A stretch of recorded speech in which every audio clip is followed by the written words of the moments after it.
Hi, and welcome back to Coffee Chats with Panhellenic. I'm Chloe, the Director of Recruitment Marketing, and I'm here with our Vice President of Membership, Miranda, and we're here to answer some more of your questions.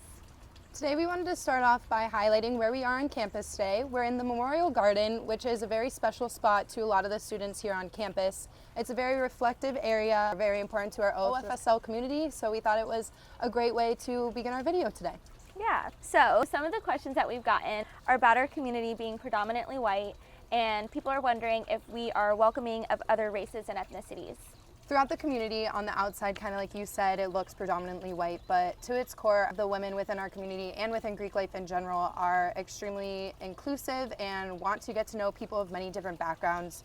So I think going through recruitment is a great way to, one, experience different people from all different places with different backgrounds, and then also, joining a chapter and the encouragement to join our community. It would be great because you get to further diversify our community in general and bring every background that you have to the table. Absolutely. Yeah, we definitely encourage everyone to go through recruitment, whether that's for the Panhellenic community or another Greek organization in Greek life at FSU. We welcome anyone to join us because we want to include all different kind of communities into our community. So another question that we've gotten is, what are average sorority dues and can you break up payments? Sure. So sorority dues vary from chapter to chapter, but we can give kind of a range of what those will look like for the first semester of dues. So the range is anywhere from $2,400 to $3,600. This would be the first semester kind of payment, and then that includes new member dues, badge fees, initiation fees, and then after that the fees usually decrease because you'll be an initiated member and paying the out-of-house dues. Typical dues cover socials, meal plans are included, parlor fees or fees that help keep up the chapter, facility in general, t-shirt fees. A lot of those fees and dues will be broken down during the financial round during recruitment, and then you will also receive a sheet where you can see all of the finances broken down, and that's very helpful for when you're talking it over with a ROGAM or your parents during recruitment as well.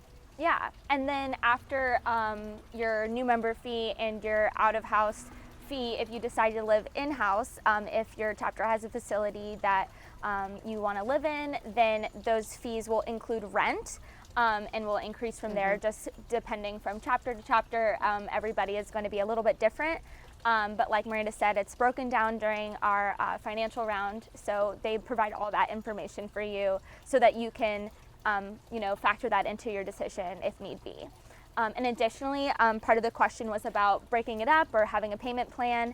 Every chapter has different protocols, but it's standard for chapters to offer payment plans in different ways to break it up to help you with that. And every chapter has a director or vice president of finance or treasurer that will help you with that process, and you can build that personal relationship with them, and they usually will help you figure out a personalized way to go about your dues, especially if you're doing it on your own. Lots of people in our community have jobs and support themselves, or do it through scholarships, so lots of different options. Moving right along to the next question, Chloe, we've received a lot of questions about how likely is it that a PNM won't receive a bid?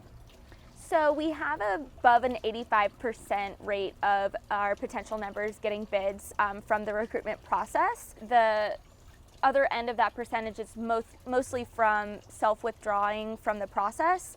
So most of the time a PNM will receive a bid.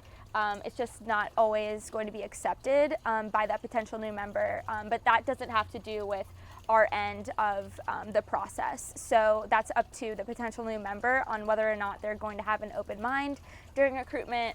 And so for the most success and most likelihood to receive a bid and be joining a chapter of the Panhellenic community, we suggest that you come in with an open mind and you just are willing to get to know every one of our organizations. And if you receive a bid, give it a chance and see if that chapter ends up being your second home on our campus.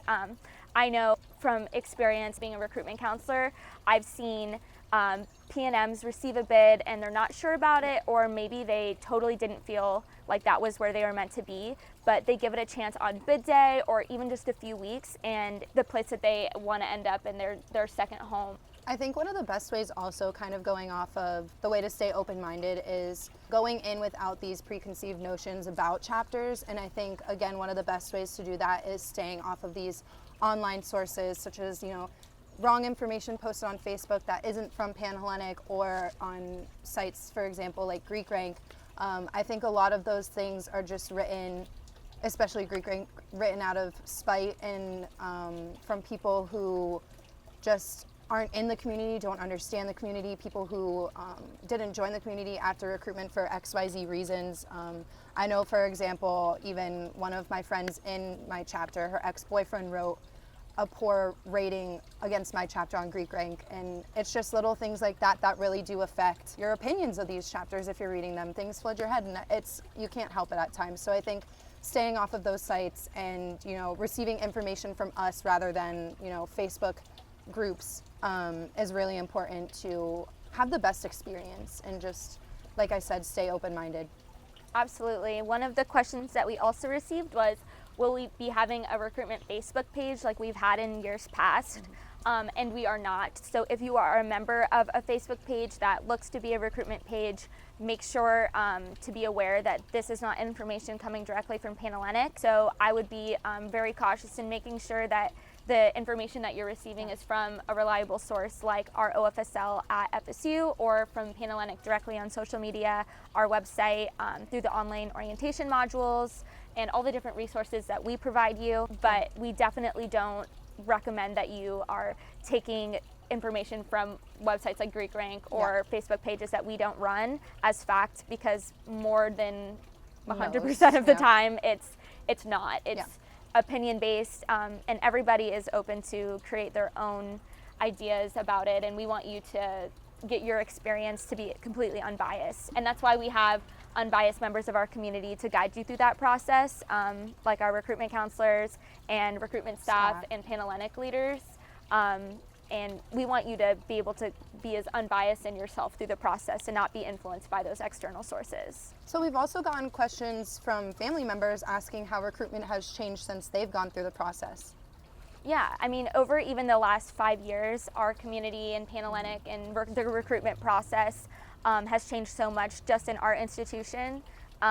And we're different from how recruitment and how the communities work at other schools and how it's been in the past 5, 10, 20 years.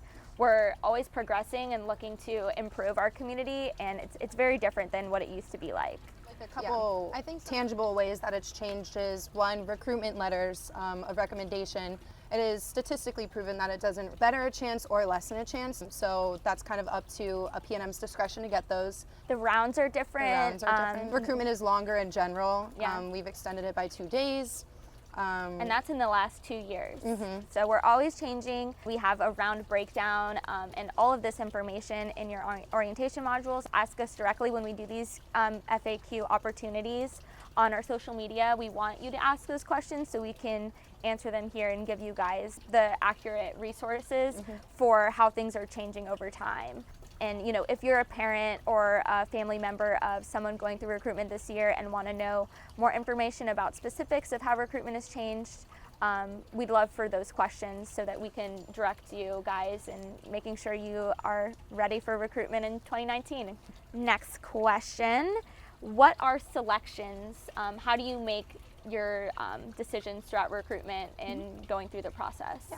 So selections are a process that take place after each round. After those rounds, you'll head to what we call computers, and this year we'll have a P&M companion app, which is where you'll receive online access to your P&M guide, online access to selections. You'll get notifications throughout the day, so that'll be a really neat thing to have this year.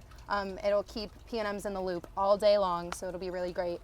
And then selection process, it's when you will choose which chapters you would like to go back to after the round is over. So selections, for me, my experience, I kind of used my recruitment counselor to be like, so where do you see yourself? Like, what made you most comfortable this round? Where did you have the best conversations? And then thinking about that during the selection process, I was able to think about where I would see myself in the future.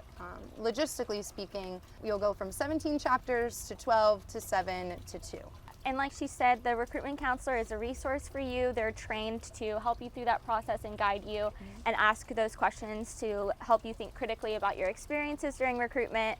And as Miranda says, throughout the week, you're going to be returning to less facilities, by each round, and the maximum for each is going to decrease throughout, but everybody's going to have a different number of facilities to return to each round. You go to all 17 of our facilities the first round, and then the maximum for the next round is 12, but that's definitely not the average. Most people have a lot less than that, so it's going to be different for everyone, and it doesn't speak to your value or your experience. Everybody's just going to be different, just like every chapter on our campus is different, and every woman who goes through recruitment is different.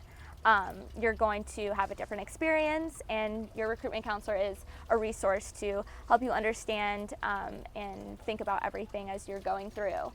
I think that wraps up Coffee Chats with Panhellenic today. Miranda, thank you so much for having these chats with us, and we were able to answer some of our questions we got on social media.